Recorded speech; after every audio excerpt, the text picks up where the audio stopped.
하나님이 부어주시는 큰 은혜가 오늘 예배 가운데 있을 줄로 믿습니다. 오늘 우리가 읽은 본문은 저와 여러분들이 잘 아는 본문인데요. 오늘 본문을 이렇게 한 달락만 보지 말고 마태복음 전체의 분위기 속에서 오늘 본문을 보면 이 말씀이 어떤 의미인지를 확인하게 돼요.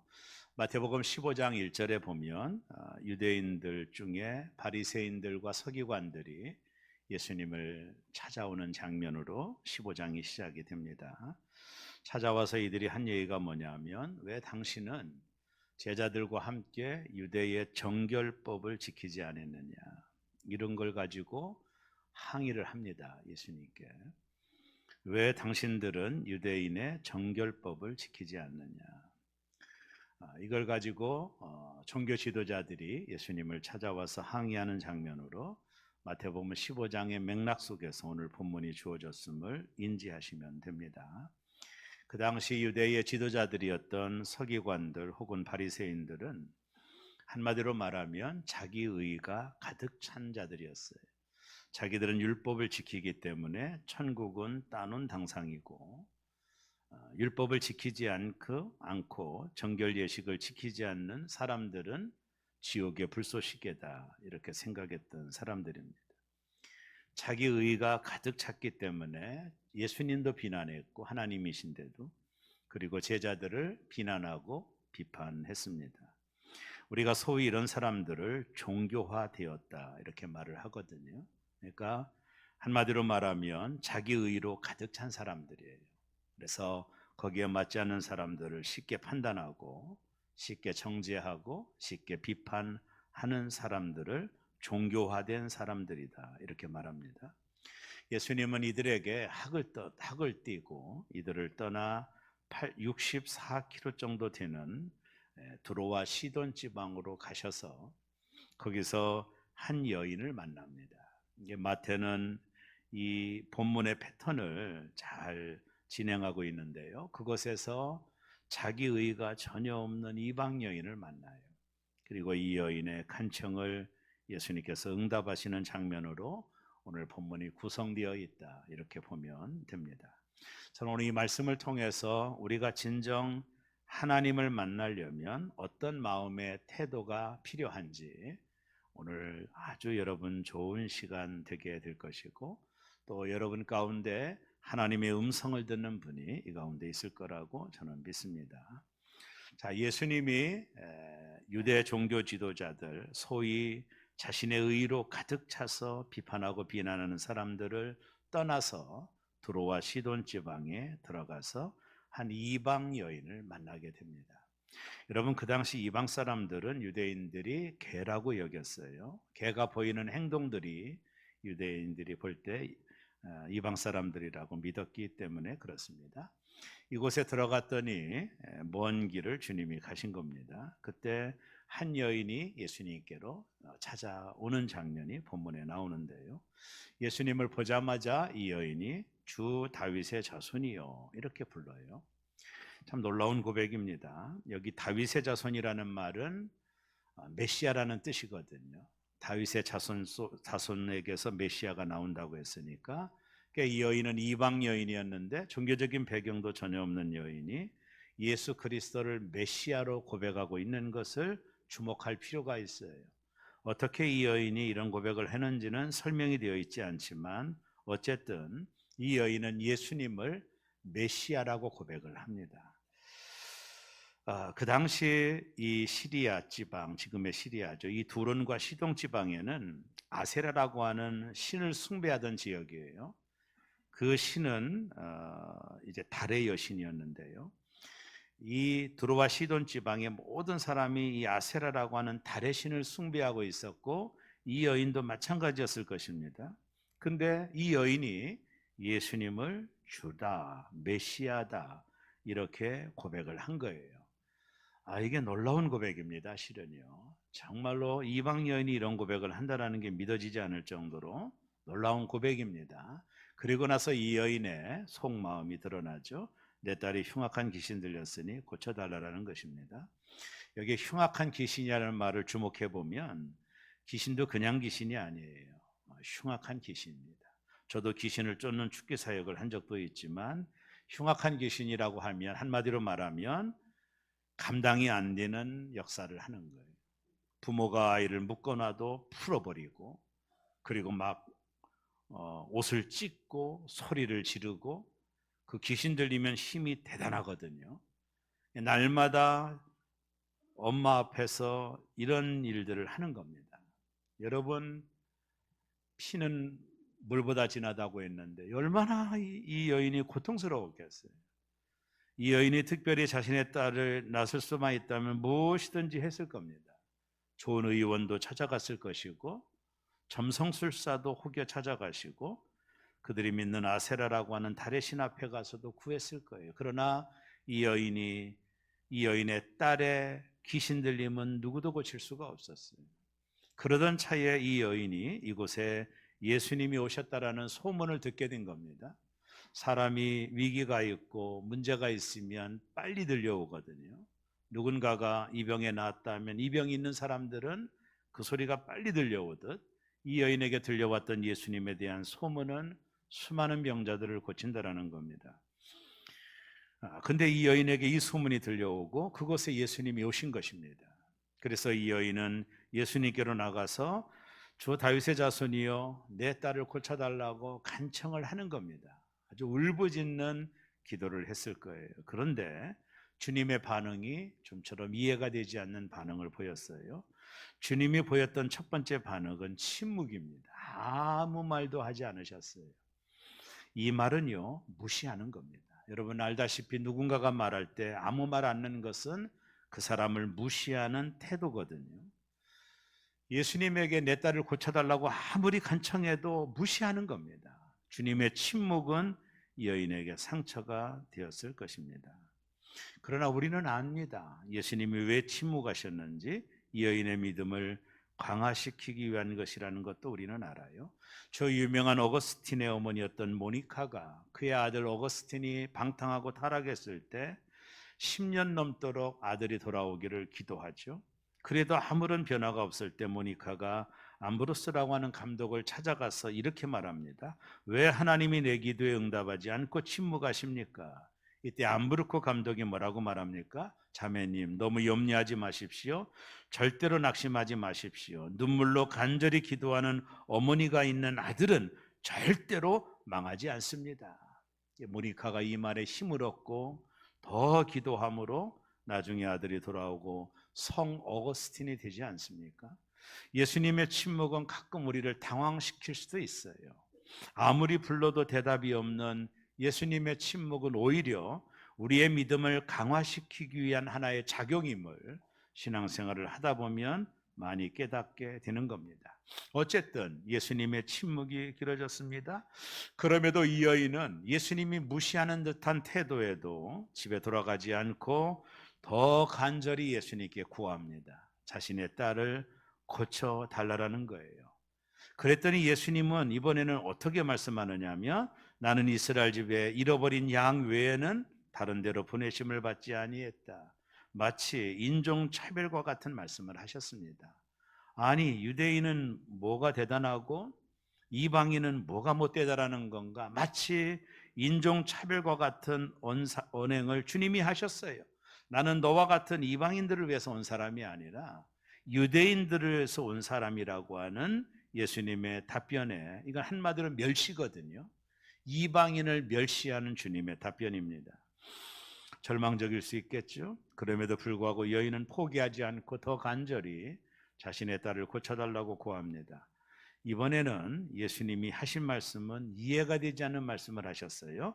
자녀의 떡을 취하여 개들에게 던짐이 마땅하지 않다.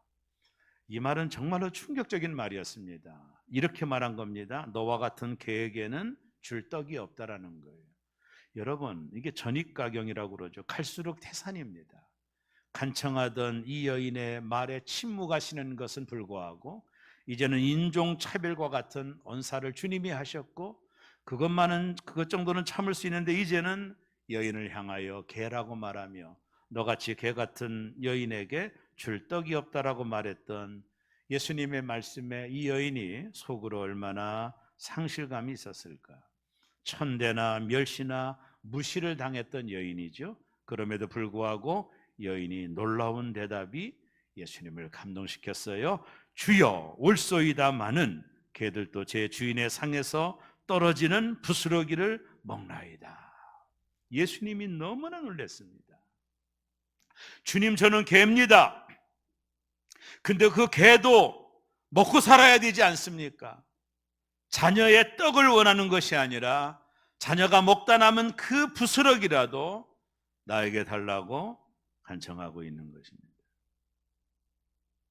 오늘 마태는 이 본문을 기록하며 이 본문의 이 구성을 잘 구성하고 있는데요. 그 당시 유대 종교 지도자들은 자기 의로 가득 찼고 이 여인과 같은 이런 고백을 하지 못했어요.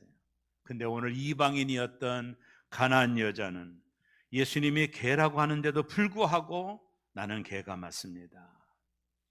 개들도 제 주인의 상에서 떨어지는 부스러기를 먹사오니 나에게 부스러기 은혜 주세요. 자녀의 음식을 달라고 하는 게 아닙니다. 개들이 먹는 그 음식으로 나를 채워달라고 여인이 예수님 앞에 대답을 했을 때 예수님이 얼마나 놀랐는지 이런 말을 했습니다. 여자여 내 믿음이 크도다. 내 소원대로 되라 하시니 그랬습니다. 여자여 내 믿음이 크다. 내 소원대로 되라. 그 시로 그의 딸이 낳는 놀라운 역사가 일어났습니다. 오늘 어떤 마음의 소원을 가지고 오셨나요? 여러분이 진정 주님을 만나고 싶습니까? 그렇다면 유대인들이 걸었던 그 길이 아니라 이방 여인이 걸었던 그 길을 우리도 따라가야 됩니다. 이 여인이 예수님을 만나고 문제 해결을 받았던 이유가 뭘까요? 우리가 하나님을 만날 때 필요한 태도가 뭘까요? 바로 두 가지입니다. 그 첫째가 간절함이라는 것입니다. 윤태익이라고 하는 분이 쓴 간절함의 힘이라는 책이 있는데요. 이분은 컨설팅, 그러니까 경영 컨설트입니다. 이게 신앙서적은 아닙니다. 이분이 이 책에서 이런 코멘트를 하는데요. 역사상 성공한 수많은 사람들의 특징이 있다라는 거예요. 이분이 연구하고 학문으로 평가를 했는데 어떤 특징이 있느냐 하면 역사상 성공한 수많은 사람들의 가지고 있는 특징이 뭐냐면 불가능해 보이는 것을 가능하게 만드는 간절함이 그들에게 있었다라는 거예요. 그러면서 그는 그 책에서 이렇게 말합니다. 세상의 모든 일은 간절한 만큼 이루어진다. 오늘 우리가 이 여인을 통해서 배울 수 있는 것이 뭘까요? 예수님의 침묵, 무시, 인종차별과 같은 언행을 통해서도 절망하지 않고 혹여 자신을 개라고 부르고 있는 예수님의 말씀에도 포기하지 않았던 이 여인이 가지고 있었던 마음의 태도가 뭡니까? 바로 간절함입니다. 나는 개라도 괜찮습니다. 내 딸이 나았을 수만 있다면, 이 귀신 들린 딸이 나았을 수 있다면 내가 개가 되든 내가 짐승이 되든 나는 상관이 없습니다. 부스러기 은혜라도 나에게 달라고 말했던 이 여인의 가슴 속에는 자신의 딸을 고치고 싶은 간절함이 있었던 거예요. 여러분, 간절함은 주님을 만나는 중요한 원리입니다. 잠언 8장 17절 나를 사랑하는 자들이 나의 사랑을 받으며 입으며 나를 간절히 찾는 자가 나를 만날 것이니라. 나를 간절히 찾는 자가 나를 만날 것이니라. 오늘 이 아침 여러분과 제가 주님을 만나는 역사가 있기를 원합니다. 나를 간절히 찾는 자가 나를 만난다라고 그랬어요. 피그말 효과라고 하는 사상이 있습니다. 피그말이라는 젊은 조각가가 얼굴이 볼품이 없어서 조각을 아름다운 여인을 조각을 해요. 근데 자신에게는 얼굴이 볼품이 없어 누구에게 자신에게 시집 오는 사람이 없어요. 근데 피그말이 조각을 하며 아름다운 얼굴에 몰두하면서 그 조각상인 여인과 사랑에 빠집니다. 움직일 수 없는 조각상과 사랑에 빠져요. 어느 날 섬에서 소원을 비는 축제가 일어났습니다. 그는 그때 가서 이렇게 말했습니다. 이 조각상의 여인을 나의 아내가 되게 해달라고. 집에 와봤더니 조각상에 있는 여인에게서 온기가 느껴지기 시작하고 결국에 조각상이 사람으로 변하는 역사가 일어났어요. 신이 피그말리온의 사랑을 받아들여 조각상을 여인이 되게 한 거예요. 그는 그녀와 결혼하고 자식을 낳고 이름이 파포스라고 하는 딸을 낳습니다. 이토록 간절히 원하면 이루어진다라는 것을 피그마 효과다 이렇게 말합니다. 오늘 이 여인에게 이 간절함이 있었던 것입니다. 여러분은 주님 앞에 나올 때 어떤 간절함을 가지고 나옵니까? 정말로 주님을 만나고 싶은 열망이 있으신가요? 이 여인은 자신의 딸로 너무 고통을 당했어요. 반드시 예수님으로부터 고침을 받겠다라는 간절함이 그 모든 불리한 상황을 극복한 거예요. 그녀가 포기하지 않은 이유는 뭐예요? 딸을 고치고 싶다라는 간절함 때문입니다. 자식을 포기할 수 없는 그녀의 간절함이 응답을 받아낸 것입니다. 우리가 하나님을 만나는 가장 중요한 마음의 태도가 뭐냐면 내 의를 내려놓고 하나님을 향하여 간절하게 어떤 무시를 당하고 어떤 침묵이 있더라도 주님을 만나고 싶은 그 간절함이 있을 때 우리가 주님을 만나는 역사가 있는 거예요. 우리가 하나님께 나아갈 때 필요한 것은 바로 간절함입니다. 돼도 되고 안 돼도 되고가 아닙니다. 꼭 주님을 만나고 싶은 열망이 그 모든 장애물을 극복한 겁니다. 자신의 딸이 낳았을 수만 있다면 개 취급을 받는 것도 문제가 되지 않았어요. 그보다 딸이 낳는다면 그런 수모조차도 견딜 수 있다라는 마음으로 주님께 나아갔던 것입니다.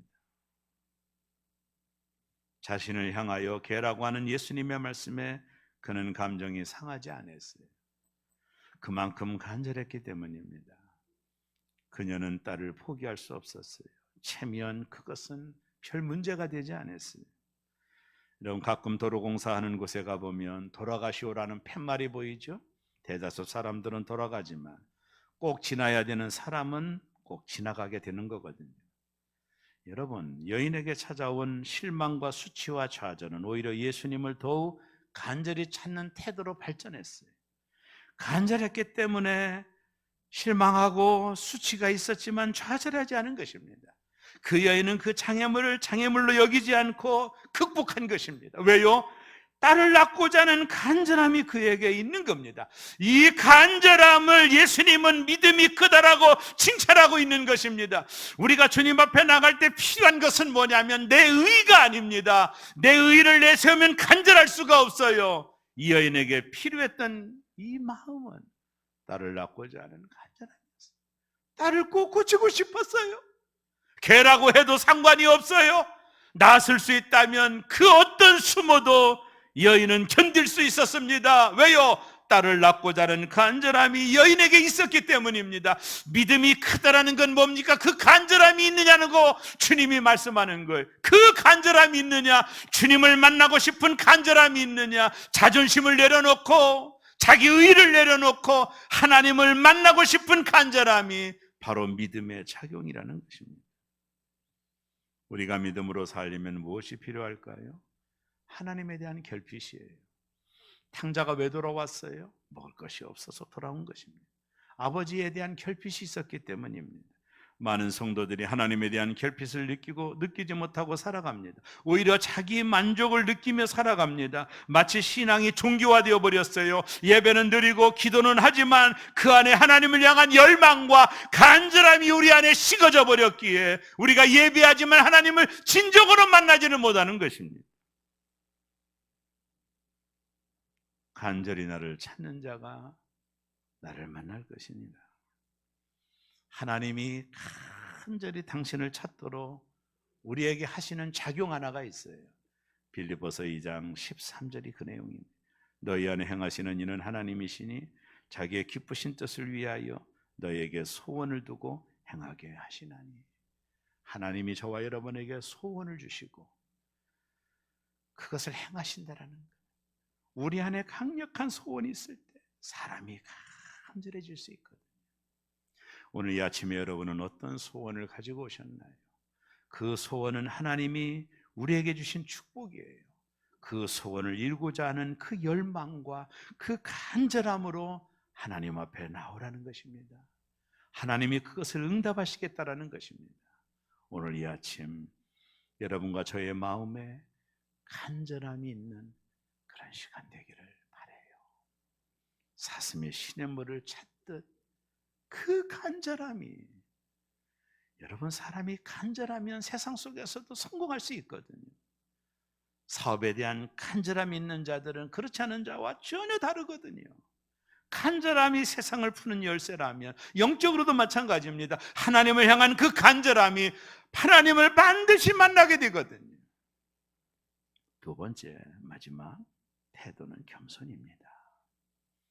이 여인이 살던 페니키아 지방은 상당히 부유한 도시예요. 도시 자체가 상당히 세련되었습니다. 특히 이 지역에는 기부인들이 많이 살았어요. 이 여인도 그 중에 한 사람이었을 것입니다. 아름다운 옷으로 자태를 꾸미고 액세서리로 멋을 냈던 여인이었을 거예요. 이렇게 귀족 출신인 여인이 예수님으로부터 괴라고 지적을 당했으니 상당히 감정이 상했을 것입니다. 그러나 이 여인은 자신을 낮춥니다. 그녀가 말합니다. 나는 개입니다. 그러나 개들도 주인의 상에서 떨어지는 부스러기를 먹나이다. 자신은 개처럼 낮추고 예수님을 주인으로 높이시는 거예요. 바로 그녀의 겸손입니다. 왜 예수님이 유대 지도자들을 떠나왔을까요? 이들은 자기 의로 교만해 있었던 거예요. 이방 여인보다도 못한 유대 종교 지도자들을 마태는 꼬집고 싶었던 것입니다. 하나님은 누구에게 은혜를 주실까요? 은혜는 뭡니까? 은혜는 물과 같은 거예요. 물은요 절대로 높은 곳으로 가지 않아요. 물은 낮은 곳을 향하여 흘러가듯 겸손한 자에게 하나님은 은혜를 주셔요. 야고보서 4장 6절에 보면 그러나 더욱 큰 은혜를 주시나니 그러므로 일렀을 때 하나님이 교만한 자를 물리치시고 겸손한 자에게 은혜를 주신다 하였느니라. 은혜는 물과 같아서 낮은 데로 흘러가지 물은 높은 데로 흘러가지 않아요. 겸손한 자에게 하나님은 지금도 은혜를 주셔요. 우리가 진정 하나님을 만나지 못하는 이유, 그건 바로 자존심 때문입니다. 믿음은 자존심보다 커야 돼요. 왜 믿기 어려울까요? 자기 자신이 가장 큰 걸림돌이라고 봐요. 내 이성이, 내 짧은 경험이, 내 지식이, 심지어 내 이름과 직함이 걸림돌이에요. 믿음의 출발점은 내가 믿는 대상이 나보다 큼을 인정할 때 시작하는 것입니다. 그 앞에서 겸손하게 무릎을 꿇는 것입니다. 하나님은 나보다 크시다라는 겁니다. 그 앞에서 내가 굴복하는 겁니다. 내가 가지고 있는 이성, 내가 가지고 있는 짧은 지식, 내가 가지고 있는 이 모든 경험을 내려놓고 하나님 앞에 은혜를 구할 때만이 하나님의 은혜가 공급되는 겁니다. 하나님의 축복이 공급되는 겁니다. 자기가 믿는 대상 앞에서 내세울 자존심이 아무것도 없어야만이 참 믿음이 되는 겁니다. 왜 유대 종교자들은 예수님을 비방했습니까? 자기 의로 가득 찼기 때문입니다. 그것이 그들에게 자존심이 되어 하나님의 아들이 왔는데도 믿지 못하고 있는 것입니다. 그러나 이방 여인, 개처럼 취급받았던 이방 여인에게는 자신을 무장해제하고 예수 그리스도를 메시아로 고백하며 그의 머리맡에 팔 앞에 무릎을 꿇은 것입니다. 예수께 내가 은혜를 받을 수 있다면 개면 어떻고 호랑이면 어떻습니까? 상관이 없습니다. 자기를 낮추고 예수님을 주인으로 주라고 고백하지 않습니다. 예수님을 주인으로 그리고 자기 자신을 종으로 낮춥니다. 이것이 여인에게 발견되는 믿음의 놀라운 특징입니다. 하나님은 지금도 겸손한 자에게 은혜를 베푸셔요. 우리가 하나님을 만나려면 자존심을 내려놔야 돼요. 유대 종교 지도자들은 그 자존심을 내려놓지 못했기에 예수님을 비판하고 정죄했습니다. 예수님은 그런 그들을 떠나 한없이 자신의 자존심을 내려놓고 예수를 찾았던 이 여인을 만나주시고 그의 소원에 응답하심으로 하나님이 지금도 누구를 찾고 있는지를 보여주신 것입니다. 예수님은 이 여인을 통해 그녀의 간절함과 겸손을 보신 것입니다. 마태는 의도적으로 그 당시 종교 지도자들이 가지고 있던 종교화된 그들과 이 여인을 비교하고 있는 것입니다. 오늘도 주님이 우리에게 말씀합니다. 여자여, 형제여, 내 믿음이 크도다. 내 소원대로 되리라 하시니 그때부터 그의 딸이 나으니라. 사랑하는 여러분, 우리가 주님 앞에 나올 때 무슨 의의를 가지고 나올 수 있겠습니까? 그저 여인처럼 겸손하게 주님, 나는 은혜가 필요합니다. 주님, 나는 이 소원이 응답되었으면 좋겠습니다. 그 간절한 마음으로 예수님을 주인으로 높이고 자기 자신을 낮출 때 비로소 그때 들려오는 음성이 내 믿음이 크도다, 내 소원대로 되리라. 이 응답이 오늘 이 아침 여러분과 저의 귀에도 들려오는 복된 하루가 되시기를 주의 이름으로 축원합니다.